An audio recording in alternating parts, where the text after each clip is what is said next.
시간입니다. 아이고, 오늘 주제는 되게 할 말이 많은 주제예요. 네, 초고도 비만의 연애에 관해서 얘기를 해볼까 합니다. 네, 흔히 이런 선입견이 있죠. 초고도 비만이라면 연애도 못하고 또 결혼도 못한다. 근데 사실 맞긴 맞아요. 다른 일반 평범한 사람들에 비해서 어려운 건 사실이긴 해요. 근데 그게 가능하지 않다라는 얘기는 아니에요. 맞아요. 그리고 오히려 살이 있는 걸 선호하시는 분들도 있거든요. 맞아요. 살집 있는 걸 좋아하시는 분들도 은근히 계세요. 그거를 티를 못 낼 뿐. 왜냐면 티를 내면은 이상한 시선으로 보는 사람들도 있다고 하더라고요. 의외로 살집 있는 여자분들을 좋아하시는 남성분들도 계십니다. 맞아요. 그래서 저 같은 경우에는 이제 연애를 농구팀보다는 조금 더 많이 해봤고 축구팀보다는 적게 해봤어요.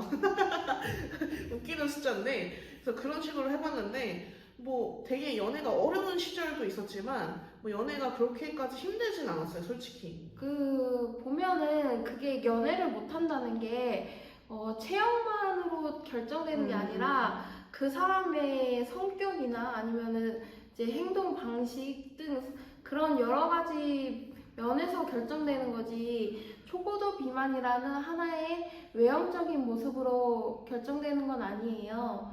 그래서 많이들 연애하면, 그러니까 본인이 보기에는 뚱뚱한 사람이 싫으니까 쟤랑 어떻게 사귀어? 쟤랑 어떻게 스킨십해? 이런 경우도 많더라고요.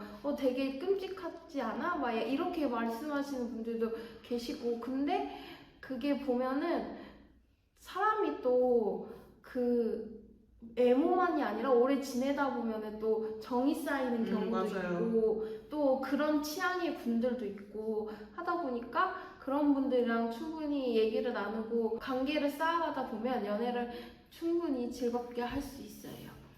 맞아요. 연애라는 거를 너무 어렵게 생각하니까 좀 그런 부분도 있는 것 같아요. 그리고 약간 댓글 다시는 분들 그런 심리도 있는 것 같아요. 나는 못 사귀는데 감히 너 같은 뚱뚱한 애가 사귀어? 이런 것도 있지 않나 싶습니다. 근데 이제 보통 그러면은 상대방인 게 경우도 다 뚱뚱했나요? 아니요, 저는 오히려 마른 분들을 더 많이 만났어요. 제가 선호하는 체형이 마른 체형이기도 하고요. 그리고 마른 분들이 조금 살집 있는 분을 선호한다는 발언을 하시기도 했어요, 저한테. 왜냐면 자기가 못 가진 걸 가진 사람이 좋다, 이런 표현을 해주시기도 했어요. 맞아요. 뚱뚱하면 꼭 뚱뚱한 남자끼리 사귄다는 생각이 많으시는데, 근데 사실 보면은 뚱뚱한 남성분들도 여자분들 잘 만나고 계시거든요. 저희도 마찬가지입니다. 어딜 가나 뚱뚱한 게 하나의 벽이 될 수는 있지만 그게 모든 걸 못한다는 그런 건 아니에요. 맞아요. 그리고 실제로 결혼 시장에도 이제 뚱신들을 위한 빅사이즈가 의외로 많이 있습니다. 저한테 항상 결혼할 때 어떻게 했냐, 맞는 드레스가 있었냐 물어보시는데, 충분히 그분들을 위한 사이즈의 드레스나 예복 같은 것도 준비가 돼 있어요. 그게 무슨 뜻이냐면, 의외로 꽤 속어도 비만이라도 결혼하시는 분들이 꽤 있다는 거거든요. 여러분들은 이제 약간 외모에 치중돼서 생각을 하다 보니까 그게 불가능하다고 생각을 하실 수도 있는데, 의외로 그렇게 해서 행복하게 사시는 분들이 많습니다. 맞아요. 빅사이즈 샵이 있다는 거는 수요가 있다는 거니까. 맞아요. 그래서 이제 영상도 되게 화제가 됐었잖아요. 저도 결혼할 때 그렇게 큰 어려움은 없었어요. 저를 위한 사이즈도 되게 많이 있어요.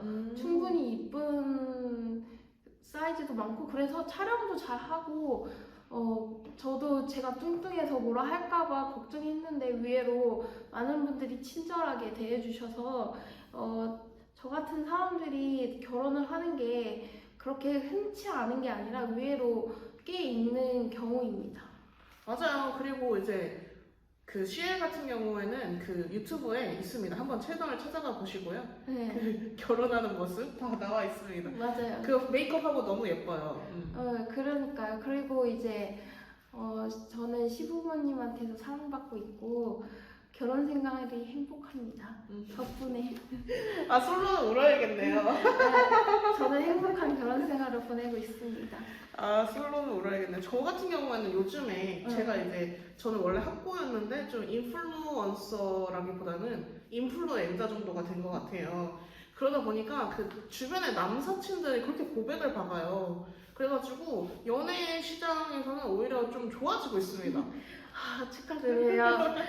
충분히 좋은 남자분을 만나실 수 있을 거예요. 그래서 저는 오히려 고백을 안 하는 남사친을 더 고평가하게 됐어요. 다들 막 술 먹고 자꾸 전화를 해요. 예전부터 너를 짝사랑 해왔다. 뭐 이런 시나리오거든요. 그래서 그런 식으로도 나오고 이제 그 좀 뚱뚱한 여자를 좋아하시는 분들이 인스타 DM도 많이 하시고 사실상 그렇게 지내고 있습니다. 그러니까 이게 외모 때문에 무조건 안 된다고 생각을 하는 것보다는 그냥 서로가 보는 게 다르다.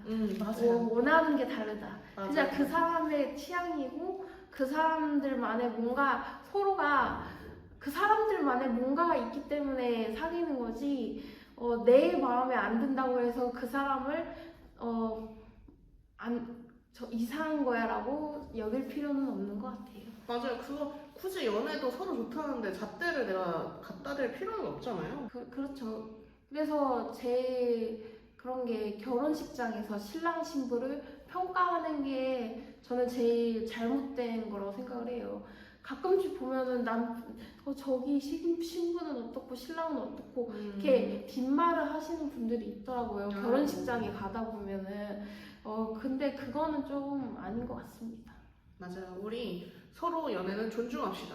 네, 서로의 취향을 존중해야 취향 존중, 치존이 제일 좋습니다. 맞습니다. 안녕하세요. 이번에 두 번 사연을 읽어주고 상담해주는 두 번째 시간입니다. 한번 사연 읽어주실래요? 네, 제 묘한이가 읽어드리겠습니다. 안녕하세요. 울산에 사는 도비입니다. 저는 석사 졸업을 앞두고 있는 학생입니다. 요즘 꽤 중요한 선택을 앞두고 있어서 사연을 보내게 됐어요. 지금 다니는 학교에서 박사 과정을 이어갈지 아니면 새로운 학교에서 박사를 시작할지 고민 중입니다. 현재 학교는 익숙하고 남자친구와 가까운 곳에 있어서 정서적으로 안정감을 느낄 수 있어요. 기숙사 생활도 계속 이어갈 수 있어서 생활적인 부담도 적은 편이고요. 반면에 본가와 가까운 다른 학교에 지원해볼까 하는 생각도 자꾸 들어요. 가족과의 거리도 줄이고 새로운 환경에서 다시 시작해보는 것도 나쁘지 않을 것 같아서요. 한쪽엔 익숙함과 안정, 소중한 사람이 있고 다른 한쪽엔 새로운 시작과 가족이 있는 선택이라 쉽게 결정이 나지 않네요. 저는 어떤 선택을 하는 게 나을까요? 시아님은 보셨을 때 어떻게 됐어요? 어떻게 생각했어요? 일단은 좀 열심히 하고 계신다는 느낌이 들었어요. 이렇게 칼을 들고 되게 달려가고 계시죠? 뭐 어딜 가든지 열심히 하실 것 같긴 해요. 근데 이제 지금 현재 안정을 선택한다면 그냥 지금 있는 거 그대로 여기서 많이 지금 생활에서 많이 벗어나지 않을 것 같아요. 그냥 그대로 쭉 간다는 생각이 듭니다. 근데 조금 내가 그냥 지금까지 해왔던 것처럼 열심히 하고 한다면 그냥 그대로 결과가 그냥 그만큼 나오지 않을까 싶어요. 좋아요. 근데 사실 이 카드가 엄청 개운하게 나오지가 않았어요. 네. 왜냐하면 그 결과가 한쪽은 좀 좋고 한쪽은 나쁘게 나와줘야 우리가 말을 좀 제대로 할 텐데 시원하게 한쪽이 더 좋다 이렇게 판단하기가 좀 어렵게 나오긴 했거든요. 네, 맞아요. 이쪽 카드도 보시면은 어느 정도 내가 이제 시야를 넓힐 수 있고 그렇게 할 수는 있는데 그렇다고 막 좋게 된다는 뜻은 아닌 것 같아서 저도 이번 사연은 좀 말씀드리기가 조심스러워요. 맞아요. 인생을 놓고 보는 선택이기도 하니까. 그쵸. 이게 박사과정이라는 게 엄청 중요한 거잖아요. 그래서 지금 학교에서 할지 아니면 새로운 학교를 갈지 엄청 그게 중요한 결정인데 여기서는 카드가 두 개를 막 그렇게 드라마틱하게 나눠주지는 않아요. 어떤 걸 선택을 하시더라도 일단은 기본은 깔고 갈 수 있는 내가 또 열심히 하기도 하니까 그런 구조인 것 같아요. 그래서 저는 이분 성향을 봤을 때 좀 진취적인 성향이라는 거는 확실히 보이거든요. 단순히 소드 기사 때문만이 아니라 이 멀리 나가는 거에서 정의 카드가 나와 있어요. 그럼 과정이라는 걸 비교를 했을 때 여기는 그 펜타클 4번이 나와 있는데 둘 다 왕관을 씌고 있다는 점에서 비슷하지만 좀 다르거든요. 정의 카드가 조금 더 공부에 있어서는 더 공부를 하는 느낌이기는 해요. 그러니까 사실상 여기 이 학교에서 있는 것보다 나아가는 게 나의 학벌이나 나의 진취적인 면에서 낫다는 거를 판단을 이미 내리고 있다라는 생각이 좀 드는 부분이에요. 그러니까 가족 곁에 가는 게 내 학벌적인 부분에서 더 발전할 수 있다는 생각 자체는 있다고 보입니다. 그런 생각이 있다고 보이고, 그리고 여기서도 이제 왕관시고 이제 펜타클을 하고 있다는 게 이 영역에서 안정감이 주는 것을 내가 욕심을 버리고 싶지 않다, 이런 표현으로도 볼 수 있거든요. 네. 맞아요. 그 시애님이 처음에 짚어주신 게 딱 그 맞는 얘기이기는 해요. 저가 봐도. 근데 이제 결론적으로 봤을 때 이 카드는 후회하는 카드는 아니에요. 내 결정을. 근데 저는 조금 이렇게 여기 학교에 그냥 남으면 계속 내가 원래 그 가족품에 돌아갔으면 어땠을까 이런 상상을 하겠다라는 생각이 좀 들긴 했거든요. 그래서 그런 면에서는 조금 여기보다는 이쪽이 조금 더 좋다라는 생각이 들지 않나라는 생각이 좀 듭니다. 그래서 이 카드 같은 경우에는 어쨌든 글로벌하게 볼 수 있는 카드의 영역이기도 하거든요. 그래서 박사를 따고 내가 글로벌 유학까지 생각해 볼 수 있지 않나 라는 표현으로도 볼 수 있고, 새로운 데 도전해 보는 거에 의의를 느낀다라는 표현으로도 볼 수 있을 것 같거든요. 그리고 또 다르게 해석까지 해보자면 남자친구와 장기 연애, 그러니까 장거리 연애를 하는 거에 대해서 걱정한다, 이렇게까지 해석을 할 수 있어요. 그래서 그런 부분들이 있을 수 있지만 사실상 그 이분의 마음속에는 내가 진취적으로 나아가고 싶은 욕구가 보인다라고 말씀드릴 수 있을 것 같아요. 그래서 여기 밑에 카드를 3장을 더 뽑아봤거든요. 그래서 과연 내 마음은 어떤가 봤을 때 시연님은 어떻게 보셨어요? 일단은 여기 보시면은 엄청 막대기를 들고 싸우고 있잖아요. 약간 내가 나서서 삶의 무언가를 쟁취하고 싶어 하시는 분 같아요. 그렇게 열심히 하고 싶어 하시는 분 같아요. 그런데 거기에서 약간 지금의 계속 추억, 지금 여기까지 와서 했던 것들 안에서 가지고 했던 것들이 있기 때문에 그 사이에서 갈등을 하는 게 아닌가 싶어요. 결론적으로 그럼 어떻게 보세요?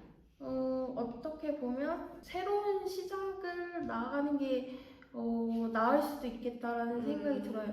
이게 컵을 시종이 들고 있잖아요. 그러면 새로운 걸 무언가를 쟁취한 거라고 봐도 시작이라고 봐도 되거든요. 그래가지고 뭔가 새로운 거를 시작해보는 것도 나쁘지 않다, 이런 느낌으로 보입니다. 저도 여러 가지 생각을 했어요. 왜냐하면 이렇게 컵이 나왔다는 거는 내 감정이 되게 중요하다는 표현이잖아요, 사실상. 네. 그렇기 때문에 내가 사실은 내 남자친구를 먼저 선택하겠다, 이런 표현으로 처음에 보자마자는 좀 읽혀졌는데, 좀 생각을 해보니까 이분의 마음이 실은 그 조금 더 가족품에 가서 새로운 도전을 하고 싶다는 데 있기 때문에 그 마음을 따르라라는 표현으로 저는 보기는 했거든요. 그래서 저는 사실상 이분의 마음도 살짝 기울어져 있다, 뭐 55대 45라도 살짝 기울어져 있다는 표현이 나오고, 저는 시엘님하고 이거를 완전 다르게 해석을 했는데, 이거 자체가 이제 방어를 하고 있는 모습으로도 해석을 하기 때문에 이거 자체가 선택을 미루고 있다, 저는 그렇게 봤거든요. 그러니까 엄마도 나한테 퇴근을 하고 남자친구는 여기 남아있다가 같이 결혼하자, 뭐 이렇게 퇴근을 할 수 있잖아요. 그래서 그런 부분에서 그냥 중립적인 대답만 해놓고 그냥 방어만 하고 있지 않을까라는 생각이 좀 들었거든요. 그래서 시아님하고는 조금 의견이 다르고, 그리고 어쨌든 뭐 어떤 선택을 하든 큰 문제는 없어 보이기는 해요. 네.